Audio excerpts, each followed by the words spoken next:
Punguza lawama. Kila mmoja kuna hali ambayo anakuwa anapitia kwenye maisha yake.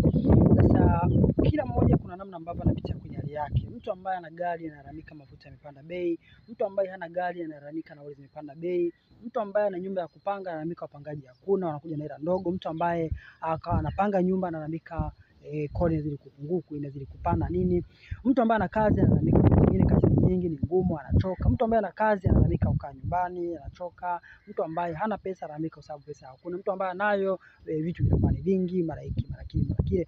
Kwa hiyo kila mmoja kuna namna ambavyo anapitia mengi kwenye maisha yake. Sio wote wanakuwa wanasema, wengine wanasema, wengine hawasemi, lakini kitu kimoja ambacho nataka nikwambie leo ni kwamba punguza kulalamika, punguza kuwalaumu watu, punguza kulia. Kila mmoja kuna namna analia, yani kila mmoja kuna namna ambavyo analia, japo sio wote wanakuwa wanaweka machozi yanaonekana wazi, wengine wanalia kwa moyo, wengine anakaa nyumbani hivyo, lakini tambua kila mmoja kuna hali ngumu anaipitia. Ndio uhalisia wa maisha ulivyo. Hakuna ambaye maisha yake amenyooka kwamba anapata kila kitu. Ingekuwa ni hivi basi watu unaamka hapo unashinda tu nyumbani, hauendi makazini, hauendi wapi, lakini kwa kuwa tuna hali tofauti ambazo tunazipitia na mahitaji tulionayo ni mengi, kwa bado tunaendelea kuhakikisha tunapambana kutafuta, lakini ninachotaka uelewe leo, punguza kulaumu, punguza lawama, basi weka kazi mdogo